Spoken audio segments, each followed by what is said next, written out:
వీళ్ళిద్దరు పెద్ద మనుషులు ఉన్నా గ్రాస్ రూట్లో కనెక్ట్ లేదు, మండల్ లీడర్లకు అసలు వాల్యూ లేదు, ఎంపీ ఎమ్మెల్యేలను కన్సల్ట్ చెయ్యరు, అసలు అలా ఏం నడుస్తున్నాయి పెయిన్ పాయింట్స్ అనేది పార్టీ ఆఫీస్కి తెలియదు.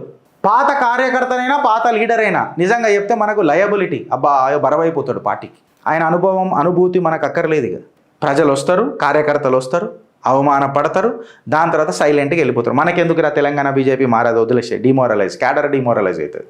ఈడ ప్రాబ్లం ఏమవుతుంది తెలుసా, తెలంగాణ బీజేపీకి నేను చెప్తున్నా, క్యాడరు కేవలం డిమోరలైజ్ అవుతలేదు, ఎఫర్ట్ లేకుండా అపోజిషన్ గెలిచేస్తుంది. ఇప్పుడు నేను నాసుంటోడు పోతాడు, నాసుంటోడు పోయి అమ్మ నువ్వు బీజేపీకి ఓటయ్యా, అయ్యా నువ్వు బీజేపీకి ఓటయ్యా అని చెప్పి నేను చెప్తే వాళ్ళు నన్ను ఒక క్వశ్చన్ అడుగుతారు, బాబు మా హైడ్రాలా ఇల్లులు ఊలబోతున్నప్పుడు ఆడ వెనకటికి మంచోడా చెడ్డోడా పక్కకు పెట్టు, ఆడొచ్చి నిలబడ్డాడు, నాకు మీ ఊడొచ్చి నిలబడ్డాడా అని అంటే లేదు.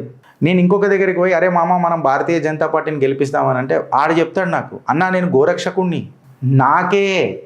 నాకే వీళ్ళు సహాయం అందియలే అన్న, సహాయం అందించటోని బయటికి పంపించిరన్నా. టైగర్కి అయితే ఉనుకు టైగర్ రాజాసింగ్ ఏం మాట్లాడతామన్నా అని చెప్పి మనోడు మాట్లాడతాడు.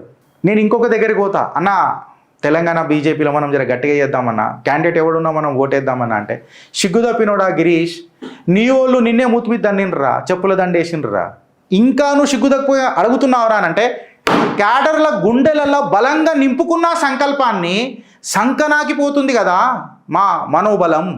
కార్యకర్త మాట చెప్తున్నా, కరెక్టా రాంగా?